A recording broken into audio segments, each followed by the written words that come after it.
আর যদি একটা গুলি চলে, হেফাজতে ইসলাম বাংলাদেশ ঘরে বসে থাকতে পারবে না। আমার সন্তানের লাশ নিয়ে আমরা কবরস্থানের দিকে যাব না। পরবর্তী সন্তানের লাশ কাঁধে আমির হেফাজত ইনশাআল্লাহ রাজপথে যখন নামবেন, টেকনাফ থেকে তেতুলিয়া পর্যন্ত পথ ভাঙ্গা সেই গণজোয়ার রুখে দেওয়ার সাধ্য কারো হবে না ইনশাআল্লাহ।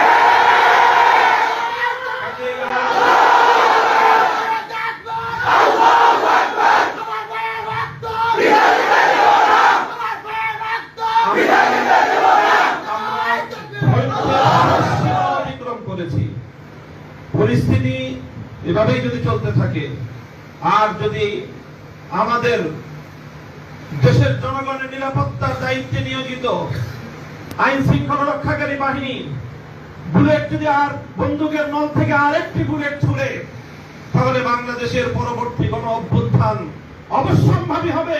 সে অভ্যুত্থান রুখে দিতে কেউ পারবে না। আমরা আল্লাহ পাক রব্বুল আলামিনের কাছে দোয়া করব, যারা বৈষম্যের বিরুদ্ধে জীবন দিয়েছে, যারা বৈষম্যের বিরুদ্ধে জীবন দিয়েছে, অত্যাচারীর হাতে যাদের প্রাণ গিয়েছে, তারা নিঃসন্দেহে শাহাদাত বরণ করেছে।